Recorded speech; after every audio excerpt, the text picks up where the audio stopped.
Yo, what's up, guys? Quick live stream before the game start. I mean, maybe we can find some last-minute plays real quickly. So we cashed yesterday one of the live stream plays on Underdog Fantasy. So hopefully we can keep it going. Hopefully we can find some good plays, but I'm going to shut up and hopefully, find some bets pretty quickly because the game start in just a second. So where do we want to start out? I mean, maybe we start out on PrizePicks. And what's great about esports, a lot of people don't bet on esports. I mean, obviously we have the NFL starting in 7 minutes, so I'm going to move really quickly. But what's great about esports is there's just so many games, right? There's 2 NFL games today. I mean, if you look at Underdog, there's tens of thousands of lines. So there's just so many esports games, more opportunity, to find good bets. So what we can do is most of these plays, like a lot of these plays on Fofo, there's only 2 books posting odds. Hot Streak has Fofo's line at 7.5. PrizePicks is at 8.5. So we have this discrepancy between books, but it's not really clear. Like there's not other data points. So we don't know, okay, which is the side with value. But if you take a look at some of these other esports plays, so let's just take a look right here and let's start building a slip really quickly. If you look at Jensen and we just go over to League of Legends, here we have a couple more sports books. So this is map 1 kill. So let's just go very, very, very quickly, try to lock in the slip because it does seem like there's some value on PrizePicks. There's also some good plays on Underdog, Dabble. So here's a good play on PrizePicks. Scantling under 1.5 receptions.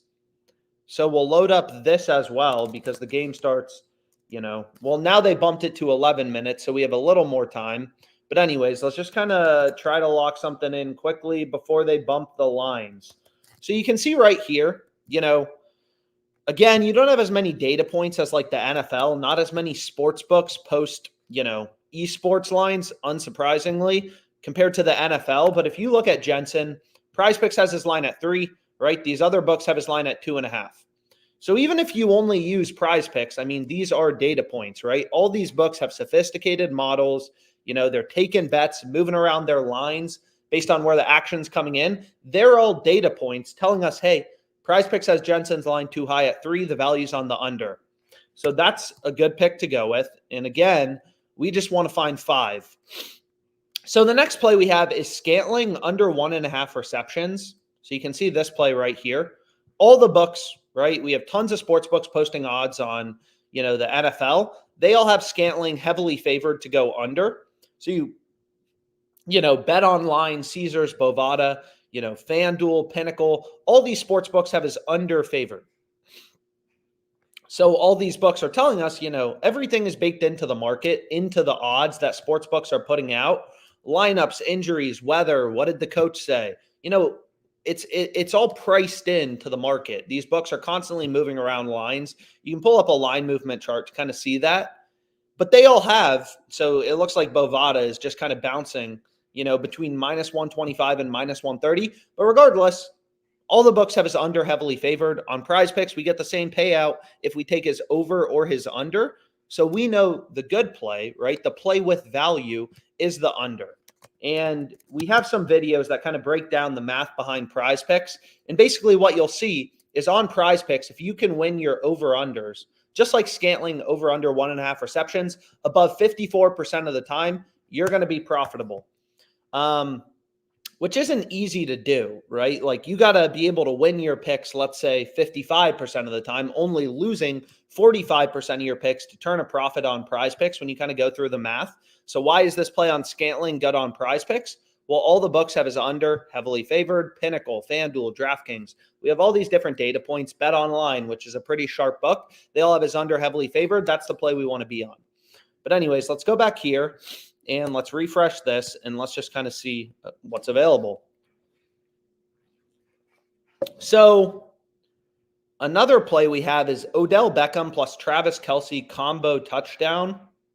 So we could go with the combo prop. I mean, it looks like there's some other esports value. So this play actually pairs really well. So when you're betting on League of Legends, players on opposing teams are positively correlated to go opposite directions. So I'm taking Jensen's under and then FBI. I mean, it seems like such a random bet, but again, I'm just following the value. So FBI, his line is 4 on PrizePicks. The other, fixed payout fantasy sites, ParlayPlay, Underdog, have him at 4.5. Hot Streak has his line at 5.5. PrizePicks too low relative to the market. We want to take the over. And the added benefit is when you're betting on League of Legends on PrizePicks, most books like Underdog, you can't even pair players in the same game together. So that's kind of a benefit of PrizePicks. But as these two plays are positively correlated, if Jensen goes under, FBI is more likely to go over. Kind of like taking, Travis Kelce over, Mahomes over in the same PrizePick slip. Those plays would be positively correlated. So we now have 2 positively correlated esports plays. But again, on PrizePicks, they only give you a 5x payout for 3 pick entries, whereas on Underdog, here's the play we hit yesterday. We were betting 100 to win 600. So that's a 6x payout. So it does matter, like on these platforms, PrizePicks, how many picks are you going with? Because 3 pick entries are horrible on PrizePicks. They're only giving you a 5x payout when Underdog is giving you a 6x payout on 3 pick entries. So you're getting ripped off. But anyways, let's keep going. We have some more esports plays with value where there's at least a couple data points. So you can see Quid under 3. I mean, this game's about to start as well. We have Quid under 3. Boom, boom. And then what do we want to take? We have this play on FBI. So maybe the last play we want to go with, let's just refresh it one more time because we have like 1 minute. Here's the slip so far. And what we want to do is just find one more good play with value. So we have Quid under 3. Okay. So we have Jensen. So Sakin over 2.5. I mean, that play seems decent. Harrison Butker under 1.5 field goals. That's another play that seems halfway decent. Jamar Gibbs plus Jameson Williams to score a touchdown. Yeah, last weekend I had Gibbs to not score a touchdown, so maybe we include a combo prop. And let's go to Gibbs real quickly. So we want to take Gibbs to Gibbs plus Williams to score a touchdown. That play seems good. And then what is the final pick we want to go with? Is Sakin over 2.5. So let's just go back here very quickly to League of Legends.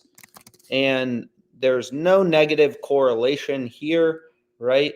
These players are in different games. That's the only thing you want to be careful of when you're playing League of Legends is there's no, you're not playing negatively correlated plays together.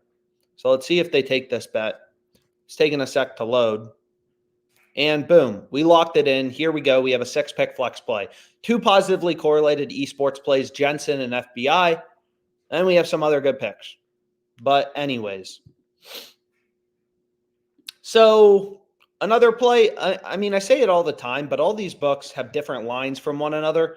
On PrizePicks, sometimes there's good value. On other times it's ParlayPlay. All these books have sign-up bonuses. All these books set their own lines. So we never really know, like, okay, which book is going to have value? Which book is going to have the best bets on a given day? So Underdog Fantasy, you can see the board's pretty dry. I mean, here's a play, but again, you only got 2 data points, Hot Streak and Underdog, so we'll skip over that one. PrizePicks, I mean, we just locked in a play. Again, here's the PrizePicks 6-pick flex play. So we can go over to ParlayPlay, which has some lines available. But again, the games are about to start, so maybe we take one quick look at Dabble. So this play I really liked, but they weren't letting me bet it on Dabble earlier. But it does seem like there's some Pacheco over 14 rushing attempts. I mean, here's a perfect example. If we just go to rushing attempts and we take a look at kind of the market, Dabble has his line at 14. PrizePicks, all these other sports books have his line at 14.5. So again, like there's hundreds of books. All these books have sophisticated models. They're all posting NFL player prop lines. They all have, Pacheco's line half of an attempt higher at 14.5. It's not sexy, but this is how you get an edge and beat the books long term. You can see the sports books, DraftKings, they also have Pacheco's over favored, right? Minus 125, minus 120. So these books not only have his line higher, but they have the over juiced. So it seems like a decent play to go with on Dabble. But anyways, maybe let's refresh, take a look. I mean, quick live stream. We got down a PrizePicks 6-pick flex play. I'm not sure. Does Dabble already have the game starting, or are we going to be able to lock in a slip? So again, like this play, Scotty Barnes, over 1.5 made threes. It's not available on PrizePicks, which is why you want to have multiple books. There is no Scotty Barnes 3-point line. They just completely removed the line. But it's the same strategy, right? Dabble's another fixed payout platform. It works in the same way. So it's the same strategy. All the books, have ripped. You can follow the line movements. All these books have moved Scotty Barnes to being a heavy favorite to go over. So his over is a lot more likely than his under. On Dabble, they give you the same payout if you take his over or his under. So we want to take his over because, again, we have all these data points, all these sports books telling us, hey, he's more likely to go over as opposed to under. But anyways, I'll call it a day for now. Game's obviously about to start. But hopefully this PrizePick slip, we went through hits. And you can see they already removed one of the projections. So hopefully this one hits. Here's the 6-pick flex play we locked in. And have a great rest. Enjoy the games.